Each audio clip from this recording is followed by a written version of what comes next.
ಗೋಡ್ಸೆಯನ್ನು ಅವನು ಗಾಂಧಿಯನ್ನು ಕೊಂದವನು ಅಂತ ಹೇಳೋದಿಲ್ಲ, ಅವನು ಗಾಂಧಿ ಓದಾಗಿದೆ ಅಂತಾರೆ, ಮರ್ಡರ್ ಆಗಿಲ್ಲ ಅಂತ ಹೇಳ್ತಕ್ಕಂಥ ಜನ ಇವರು. ಆದ್ದರಿಂದ RSS ಅವರು ಮಾಡಬೇಕಾಗಿರೋ ಮೊದಲನೇ ಕರ್ತವ್ಯ ಏನು ಅಂತ ಅಂದರೆ ದೇಶದ ಜನಕ್ಕೆ ಇವರು ಸಂಪೂರ್ಣವಾಗಿ ಕ್ಷಮೆ ಕೇಳಬೇಕಾಗಿದೆ.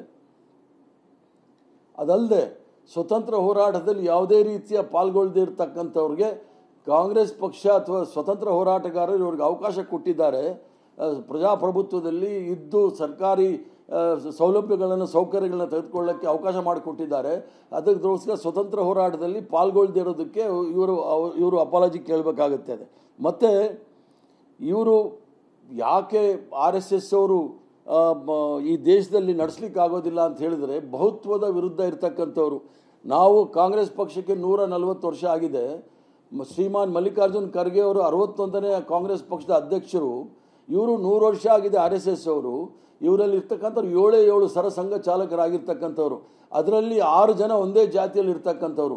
ಬಹುತ್ವದ ರಾಷ್ಟ್ರದಲ್ಲಿ ಕೇವಲ ಒಂದೇ ಜಾತಿ ಇದೆಲ್ಲ ಮಾಡ್ಲಿಕ್ಕೆ ಹೊರಟಿರ್ತಕ್ಕಂಥವ್ರು. ಒಂದು ರಾಷ್ಟ್ರ, ಒಂದು ಜಾತಿ, ಒಂದು ಧರ್ಮ ಮಾಡೋಕ್ಕೆ ಹೊರಟಿರ್ತಕ್ಕಂಥದ್ದು ಬಹುತ್ವದ ವಿರುದ್ಧವಾಗಿರ್ತಕ್ಕಂಥವ್ರು ಈ RSS ಅವರು ಅನ್ನೋದು ಭಾಳ ಸ್ಪಷ್ಟವಾಗಿ ಹೇಳಲಿಕ್ಕೆ ಇಚ್ಛೆ ಬೀಳ್ತಾನೆ. ಅದಲ್ಲದೆ ಈ ಜೊತೆಗೆ ಪ್ರಿಯಾಂಕಾ ಖರ್ಗೆ ಅವರು ಹೇಳಿದ್ದಾರೆ ಅಂದರೆ ಪಥಸಂಚಲನ ಇವ್ರು ಯಾಕೆ ಮಾಡಬೇಕು ಅನ್ನೋದಿದ್ದರೆ ಈ RSSನ ಇವರಿದ್ದಾರಲ್ಲ ಶಿವರಾಮ್ ಮುಂಜೆ ಹೆಡ್ಗೇವಾರ್ ಅವರ ಮೆಂಟರು, ಇವರು ಇಟ್ಲಿಗೆ ಹೋಗ್ಬಿಟ್ಟು ಮುಸೋಲಿನ ಭೇಟಿ ಮಾಡಿಬಿಟ್ಟು ಅಲ್ಲಿ ಅಲ್ಲಿ ಫ್ಯಾಸಿಸ್ಟ್ ಅದೆಲ್ಲ ಸಂಘ ಸಂಸ್ಥೆಗಳಲ್ಲಿ ಅದನ್ನು ಚೆನ್ನಾಗಿ ಅರ್ಥ ಮಾಡಿಕೊಂಡು ಅದೇ ರೀತಿ ಇಲ್ಲೂ ಸಹ ಸಂಘಟನೆ ಮಾಡಲಿಕ್ಕೆ ಇವರ ಸಂಘಟನೆ RSSನ ಐಡಿಯಾಲಜಿ ಏನಿದೆ ನೋಡಿ. ಇವರ ಗೋಲ್ವರ್ಕರ್ ಅವರು ಹೇಳ್ತಾರೆ ಸಂವಿಧಾನದಲ್ಲಿ ಭಾರತೀಯತೆ ಏನಿಲ್ಲ, ಇವರು ಪಾಶ್ಚಿಮಾತ್ಯ ರಾಷ್ಟ್ರದಿಂದ ತೆಗೆದುಕೊಂಡು ಒಂದು ಸಂವಿಧಾನವನ್ನು ಮಾಡಿದ್ದಾರೆ.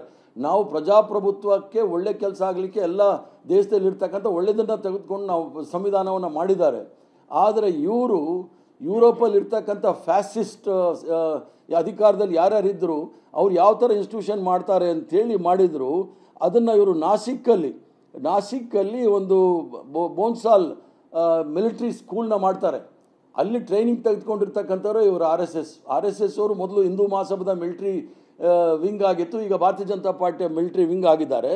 ಆದ್ದರಿಂದ ಇವರು ಈ ಪರ್ಮಿಷನ್ ತೆಗೆದು ಭಾಳ ಮುಖ್ಯ ಅಂತ ಹೇಳ್ತಕ್ಕಂಥದ್ದು ನಾನು ಹೇಳಲಿಕ್ಕೆ ಇಚ್ಛೆ ಬೀಳ್ತಾನೆ. ಅದಲ್ಲದೆ 1935ನೇ ಇಸ್ವಿನಲ್ಲಿ ಮುಂಜೆ ಅವರು ಸ್ಥಾಪನೆ ಮಾಡಿರ್ತಕ್ಕಂಥದ್ದು ಬೋನ್ಸಾಲ್ ಮಿಲಿಟ್ರಿ ಸ್ಕೂಲ್ನ. ಆದ್ದರಿಂದ ಇವರೇನಾದರೂ ಪಥಸಂಚಲನ ಮಾಡಬೇಕಾದರೆ ಇವರು ಮಾಡಬೇಕಾಗಿರೋದು ಪಾಕಿಸ್ತಾನದ ಗಡಿಯಲ್ಲಿ, ಚೈನಾದ ಗಡಿಯಲ್ಲಿ. ಈ ದೇಶದಲ್ಲಿ ಯಾರಕ್ಕೋಸ್ಕರ ಭಯ ಬೆಳೆಸ್ತಾರೆ? ಈ ದೇಶದಲ್ಲಿ ಕಾನೂನಿದೆ, ಈ ದೇಶದಲ್ಲಿ ಕಾನೂನು ಮತ್ತು ವ್ಯವಸ್ಥೆ ಇದೆ. ಆದ್ದರಿಂದ ಇವರಿಂದ ಏನು ಕಾನೂನು ಸುವ್ಯವಸ್ಥೆ ಕಾಪಾಡಲಿಕ್ಕೆ ಆಗೋದಿಲ್ಲ. ಇವರು ಕಾನೂನು ಸುವ್ಯವಸ್ಥೆನ ಕೆಡಿಸ್ಲಿಕ್ಕೆ ಪ್ರಯತ್ನ ಮಾಡ್ತಾರೆ. ಅಂಥ ವಿಚಾರಕ್ಕೆ ನಾವು ಅದಕ್ಕೆ ನಮ್ಮ ಅಬ್ಜೆಕ್ಷನ್ಸ್ನ ಮಾಡ್ತಾ ಇರೋದು.